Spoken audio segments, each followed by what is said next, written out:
Alright, so now for the fun part, the fire part of our fire. So this is the bow drill kit. We have the bow, the fireboard, the spindle, the handhold, and the tinder couch. And here is our tinder bundle, which you saw collecting earlier, that cedar bark.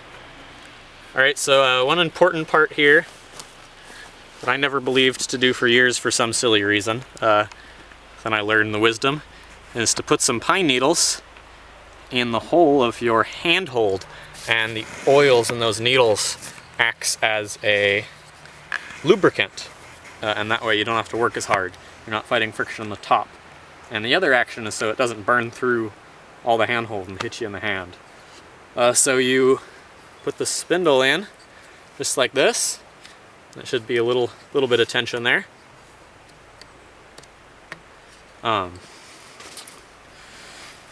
And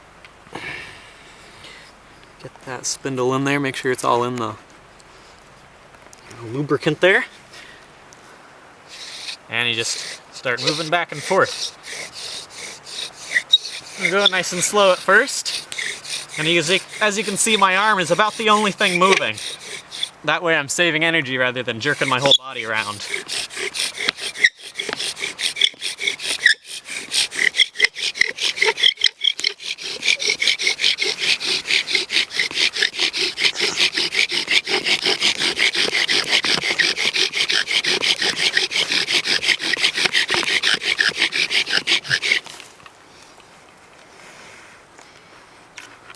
So what I'm doing now is just fanning it, because I think that dust that built up from all the friction reached the temperature on which it was able to combust.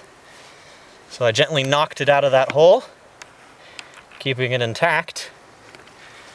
And what we have here is a coal burning in that dust that I've made from the friction. So this coal will burn for quite a while. So now you can see the coal's pretty live. What I'm gonna do is gently, trying to keep it intact, transfer coal and all the dust I can into my bundle. I'm gonna put my shoe on.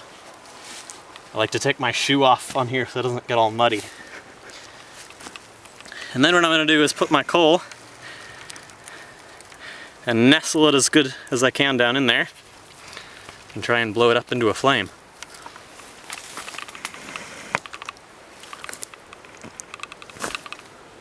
I'm gonna move over to where I'm going.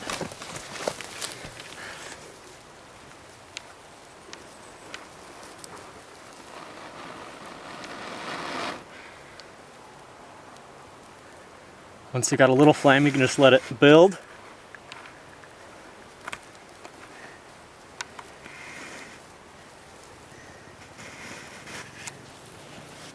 And we got fire. You can hold on to it for longer than you think until it gets nice and going. Transfer it down into where we have all of our pencil lead. I'm going to close this hole so that can all reflect that heat back in there.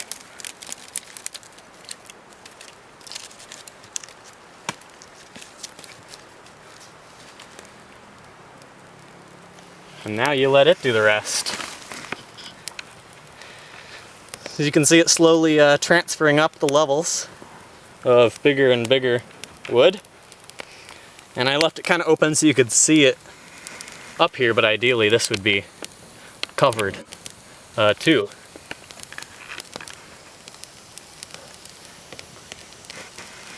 Got ourselves a fire.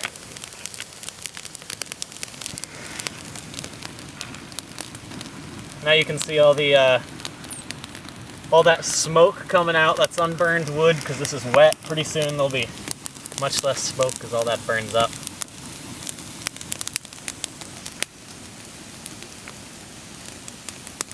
Another thing about a fire, and if you have a nice stainless steel water bottle, is you can scoop up some water from the creek and put it in the coals and wait till it boils. You can purify your water that way. Each time you make a fire, you'll burn down a little bit through your hole. And I like to leave a bit in each of my holes before I make a new one, so in case the new one fails, I always got an old hole to go back onto that I know works.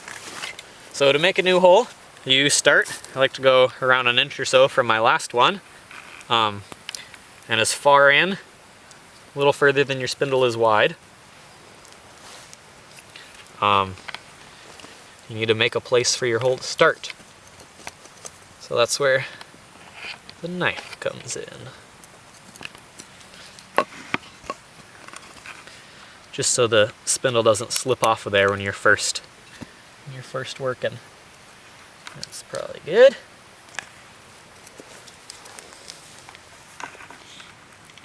So while I'm working, I set my spindle over here so it's not wet, and I make sure not to touch this area so that it doesn't get my hand oils on it. Then next, what we're gonna do is not gonna make a fire, but we're gonna start burning down into this hole so that we can see where the spindle likes to sit on the wood, so that we can know where to carve our notch. So, set it up just like last time, with some pine needles in the hole, and with remembering to use the upside in the hole and the fire side down, because you don't want to get the side that you're going to use to fire all wet with lubricant. So just like last time, put that in there, and we'll start cranking her. Bow drill tip 101 is instead of going out like this, you're gonna go all over the place and you'll pop out. But if you hug tight to your leg, that way you'll be super solid.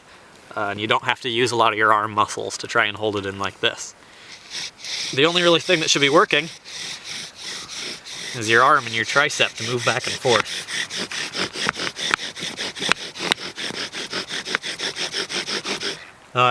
When you're working, make sure to use the whole length of the drill instead of like this. Way too much work. Go back and forth. So let's smoke it up nice. So now we can see where the hole likes to sit, and what I'm going to do is going to carve out these little notches that I have before. What I'm going to try and aim for is about 1/8 of a pie, going straight for the center. So what I'll do that is I like to mark about where I'm going to cut, and then just start cranking on it with my knife.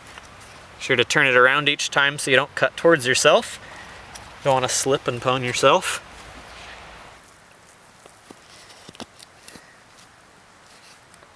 Alright, so you can see that hole that we just made, or the catch, that's where all the dust will fall. And then I'll just set up the kit just like I did last time. Still got a coal, so I fan it right away. Tap it out. Got another one.